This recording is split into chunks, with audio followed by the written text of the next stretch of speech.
So, I think overall the situation on the COVID front is looking better right now. And we're heading into the summer, which is hopefully going to be a time where, like the last 2 summers, we're going to see less COVID activity going around. And I think the big thing for us to be mindful of right now is going to be what are the remaining risks from COVID-19 and how do we make sure we prepare for the future so that we're not as badly affected by this virus going forward. So I'll start off looking just quickly at the provincial wastewater signal here. And we can see that after this most recent wave, we've been seeing a consistently downwards trend going. We're now perhaps similar to where we were kind of between the Omicron wave in January and the more recent wave when that peaked more in April. I'll note though that we're still higher than we were back pre the Omicron wave back in December, which is of course also higher than what we were during the summertime prior to that. So COVID-19 still hasn't come down. It's definitely on the way downwards, but there is still a substantial amount of risk out there from the virus. Just showing you quickly the regional breakdown. Unfortunately, we are seeing that downwards trend in most regions.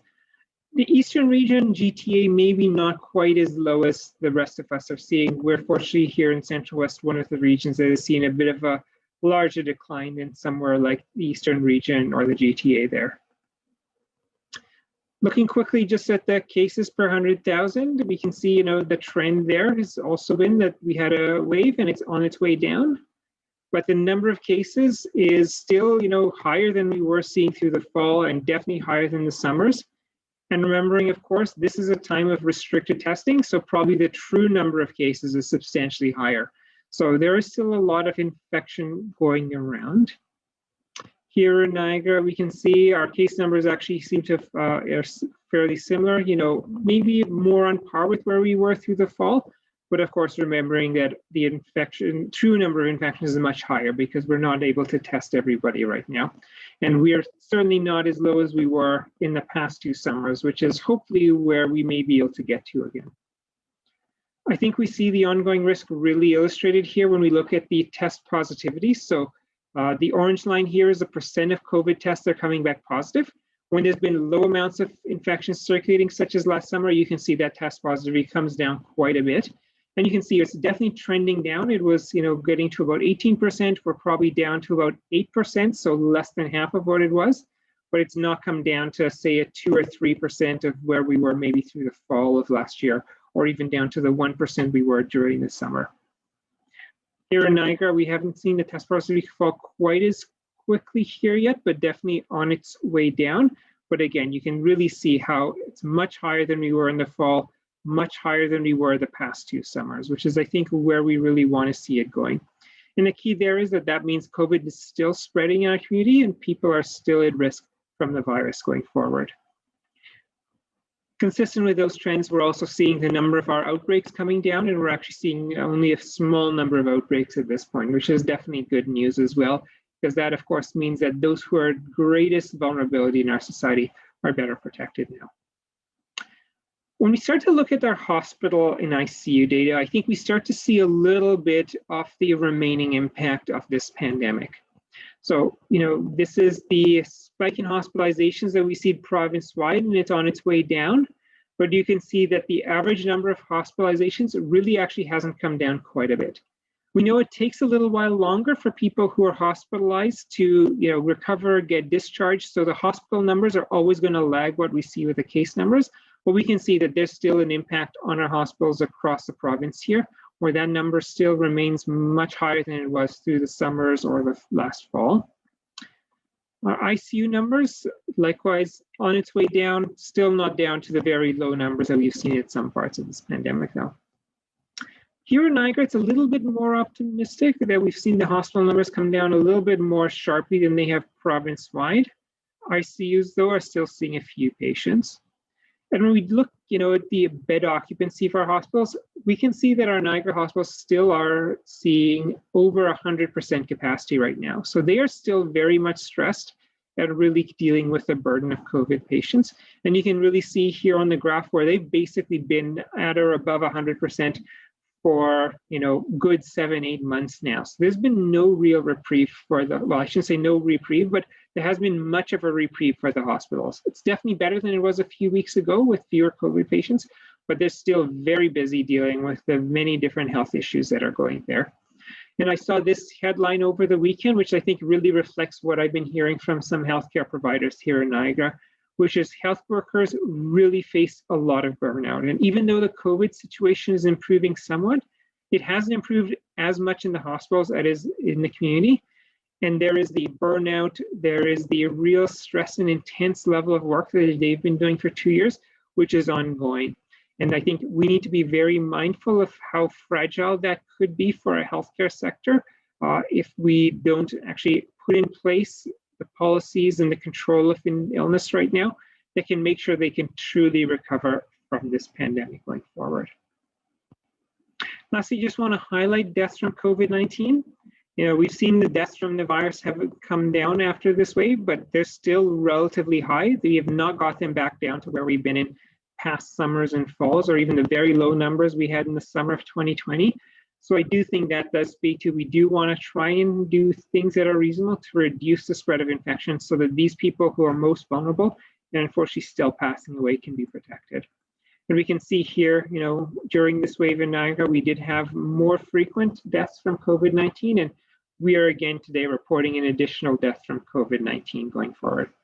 So there is still burden on our healthcare sector, burden in terms of people being hospitalized, burden of people passing away from COVID-19, which I think is important for us to be mindful that while we do celebrate that we're coming to an end of a wave, we do normalize our activities during the summertime and go back to some of our normal patterns of illness. With less concern around COVID-19, we still maintain some degree of concern, really particularly being mindful that some people are suffering real deep impacts from this virus. The other thing to really be mindful of is that this virus has every ability to come back and do us more harm. We are seeing some new subvariants of Omicron emerge, the BA4, BA5, which are reinfecting people who've previously been infected. There's certainly the possibility we could see another small wave driven by these subvariants going forward.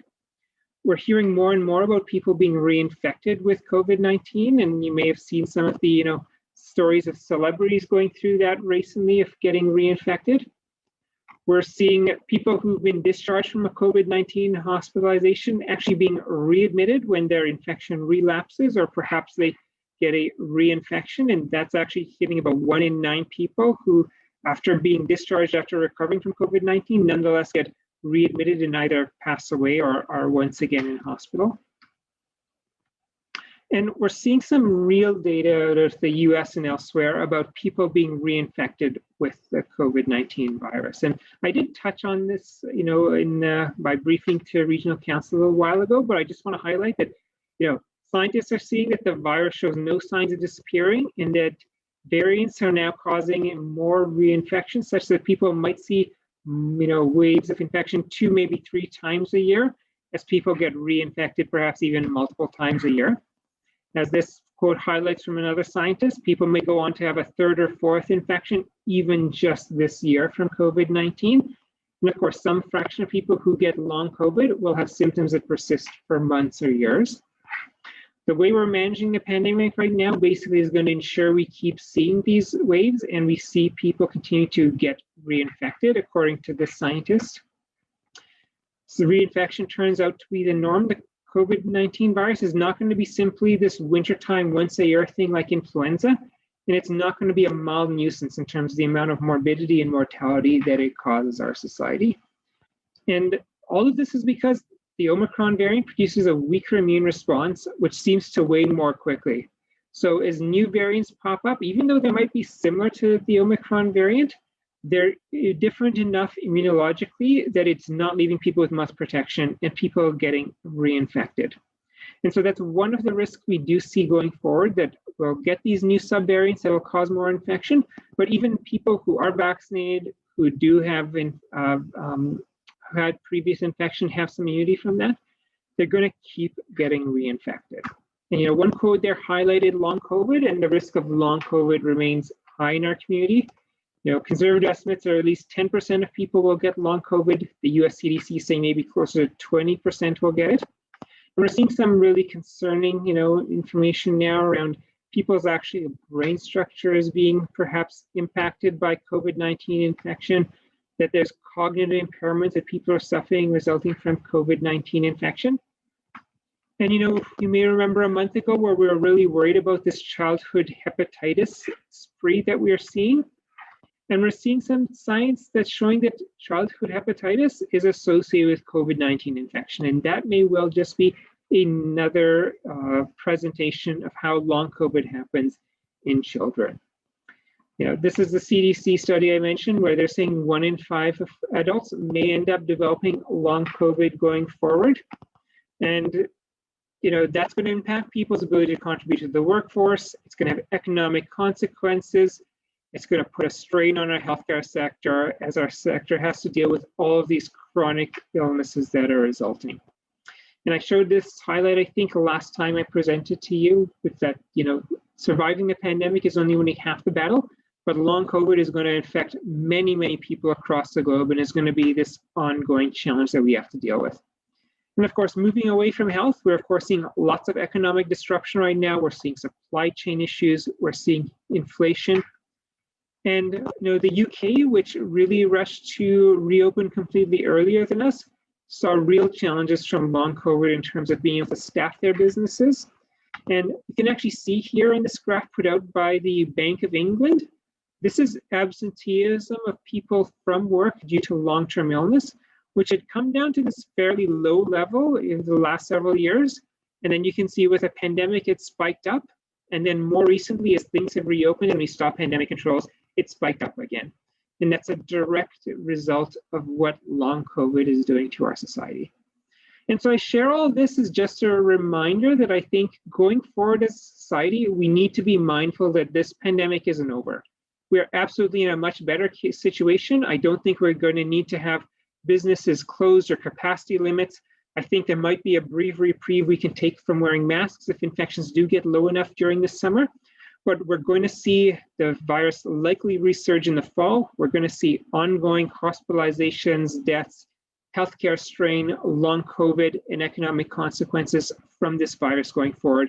And we do want to be planning for how we can try and really bring this pandemic under control for the long term, as opposed to what I'd argue is really partial control we have right now, where we can superficially, take away restrictions, look like we reopen the economy, but have our economy still stressed, have our healthcare still stressed, have members of our population still being hospitalized, still being passing away and suffering from the impacts of this pandemic, perhaps maybe in a less intense and universal way, but nonetheless still seeing it.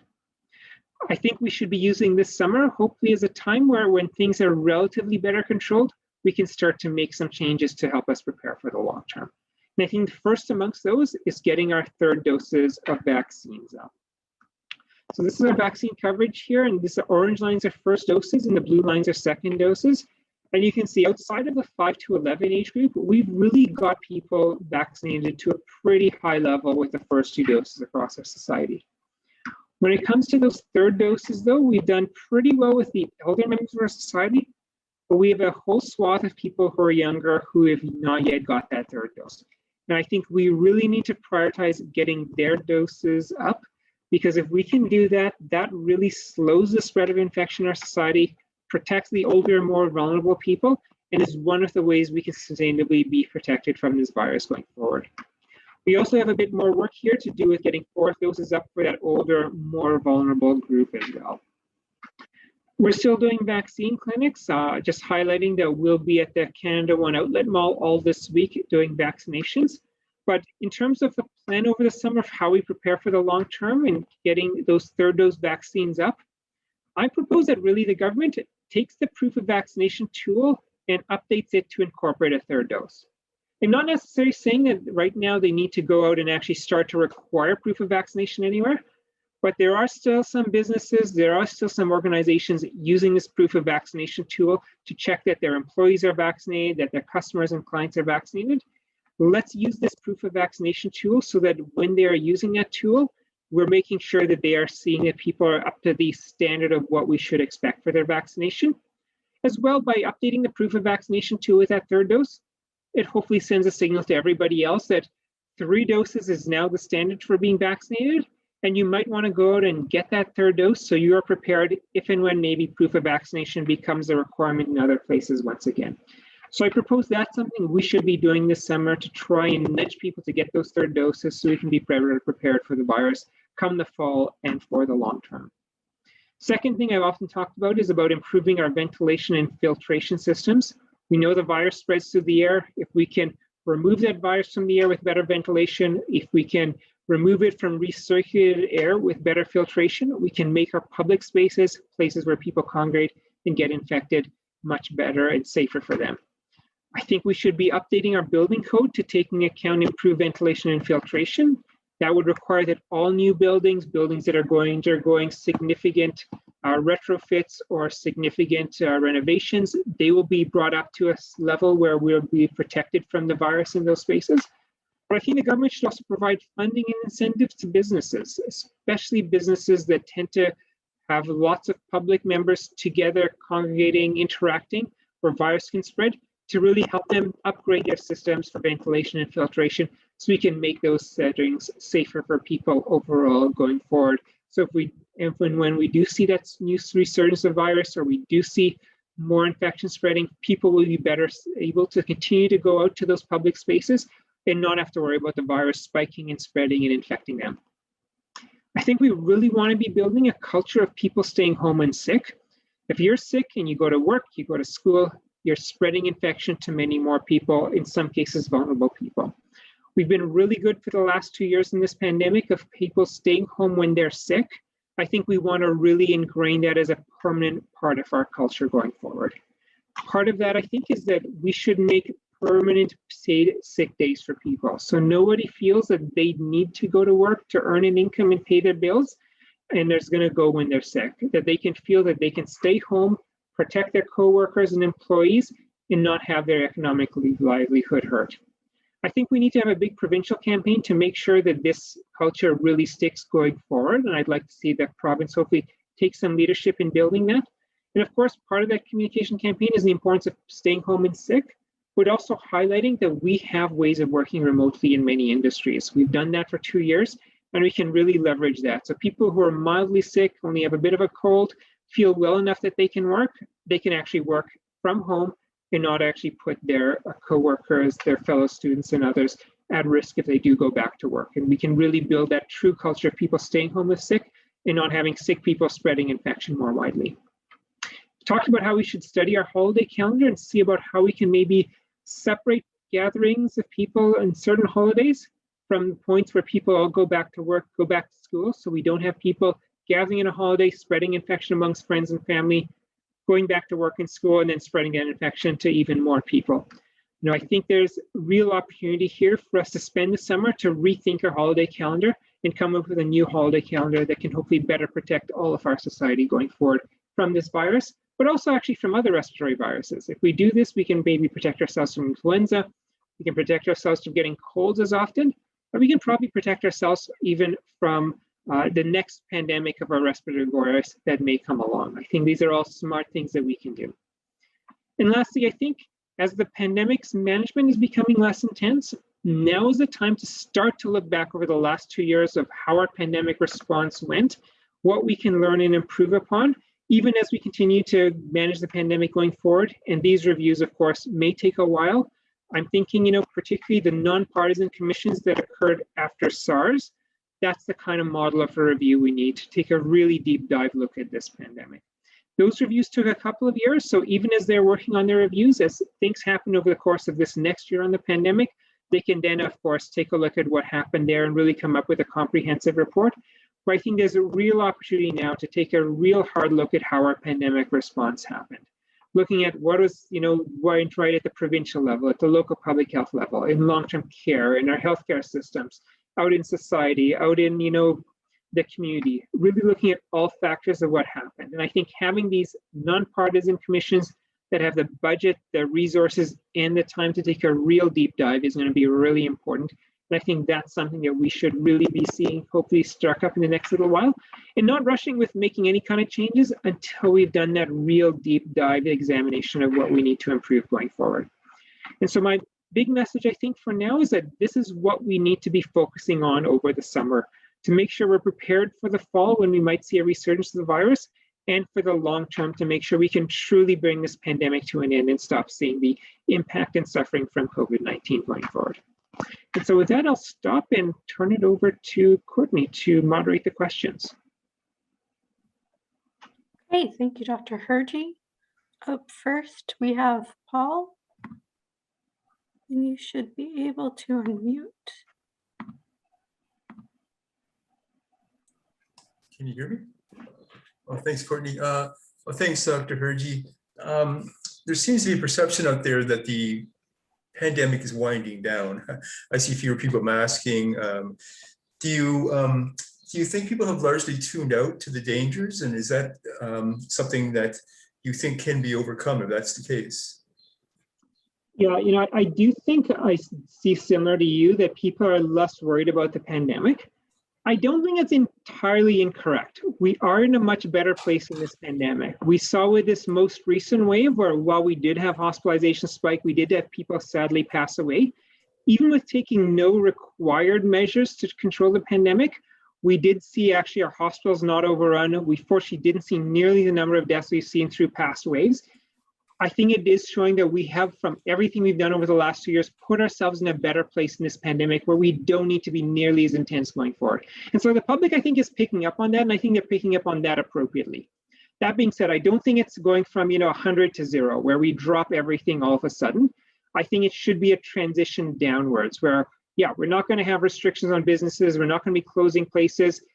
Everybody can go back to living their lives, doing their usual things, but we need to keep some ongoing preventive measures, such as wearing masks, making sure we're up to date with vaccination, making sure we're staying home with sick. Some of those kinds of measures are the kinds of things that we need to have going forward. I think the public would actually probably buy into that if they were hearing that that was what they should be doing.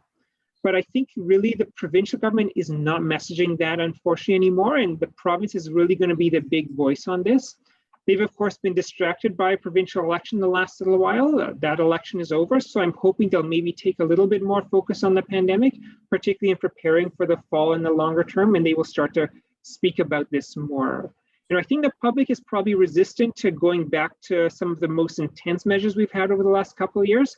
I don't think they're averse to doing the things that are more mild that I've highlighted that will really allow us to stay safe from the pandemic, protect others from the pandemic, while still being able to continue living our lives. They just need to have that guidance coming from all sources consistently so that they know that that's what they should be doing. And a follow-up? Sure. Yeah, you mentioned the public is a little adverse to maybe going back to some of those strict measures, but you had also mentioned about the proof of vaccination, the idea of adding the third dose to that. But the actual proof of vaccination, do you think that that could be a valuable tool heading, say, in the fall when cases start to rise? Is that something we should possibly refocus back on? I think it certainly is something that we may want to look at reinstituting as a requirement in some settings.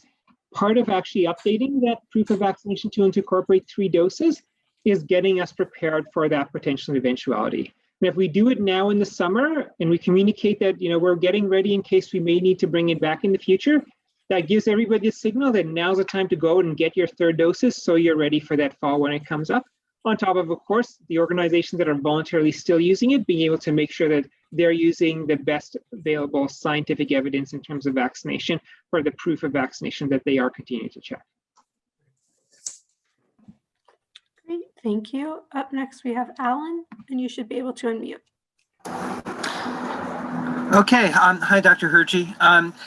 The Greater Niagara Chamber of Commerce today sent a letter to Prime Minister Trudeau asking him to reconsider border crossing restrictions at our various areas in Niagara. I'm concerned about tourism and such. I wondered though, does that make sense? What are we seeing in the States? Is it safe to lift things like whatever requirements remain in place at border crossings? Yeah, I think this touches on what I was speaking earlier, that we are in a little bit of a different phase of the pandemic now. For much of the last 2 years, the US had very high levels of COVID-19 circulating where we had the situation very much under control. So there's a huge risk that when you went into the US, you're exposed to a lot more infection and much more likely to bring it back.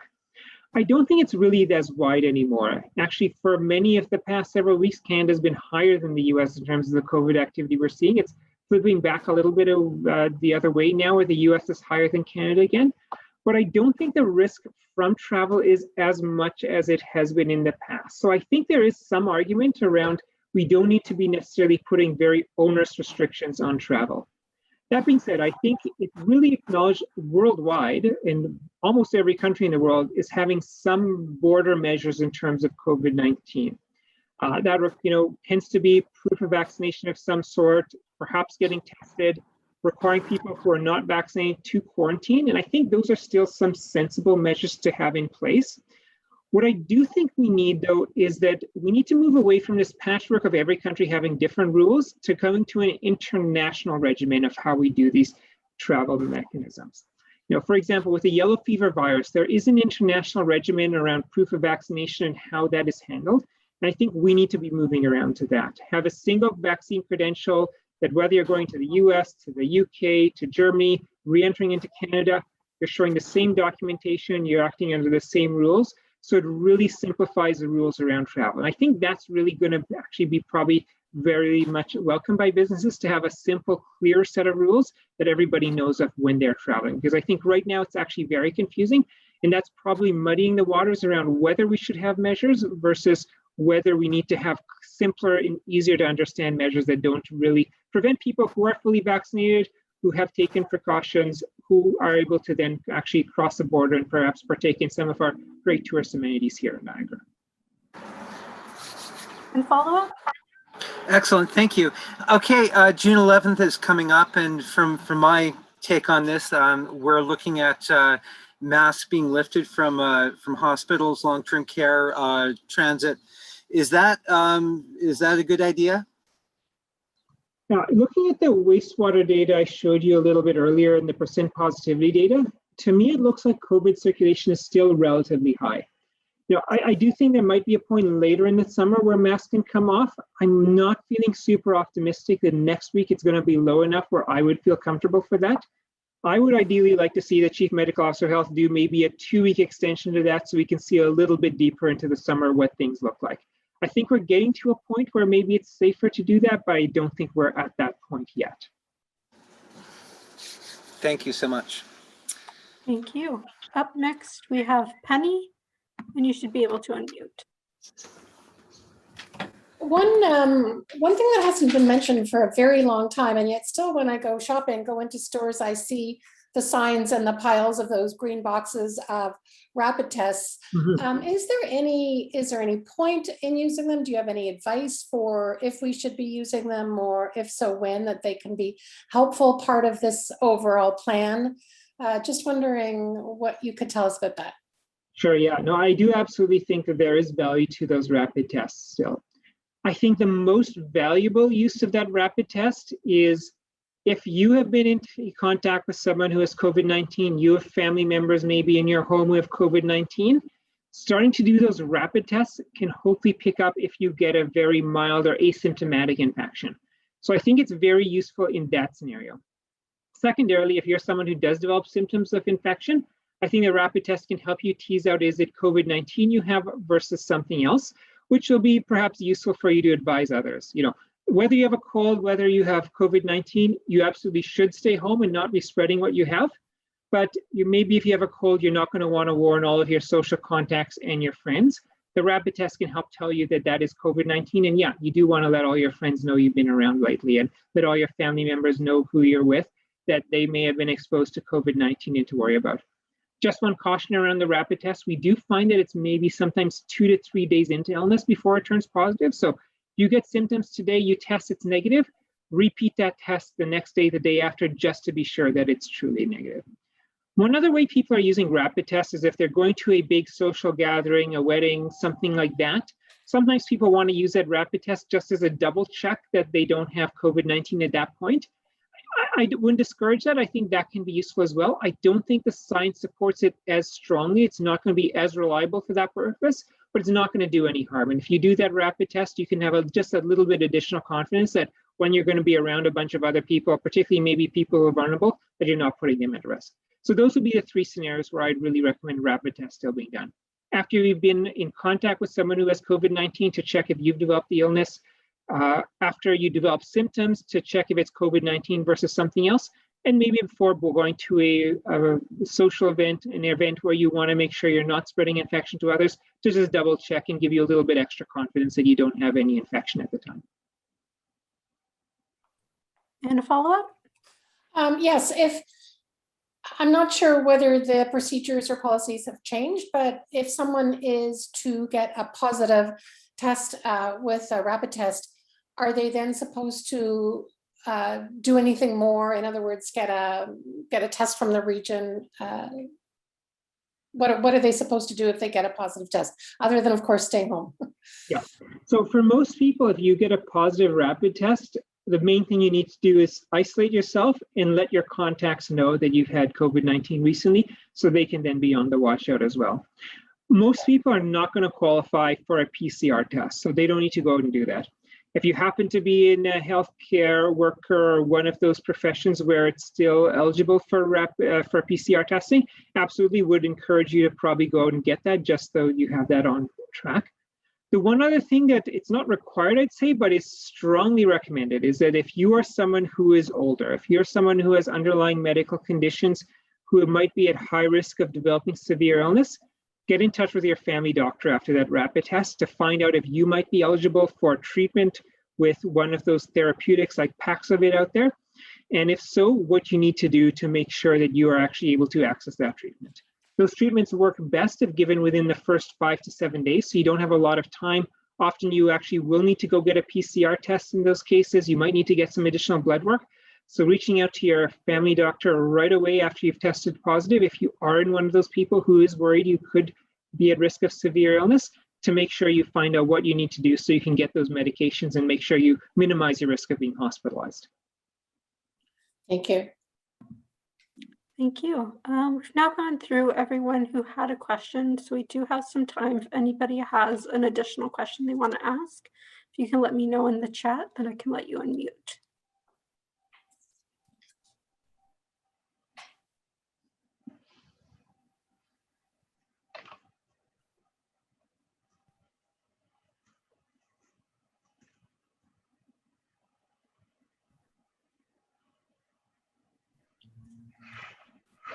Okay, and not seeing anything, we'll end things there. Before we do though, I just wanted to let everyone know, this will be our last regularly scheduled briefing. If the need arises, we may always host another one, but for now, this is the end of the bi-weekly schedule.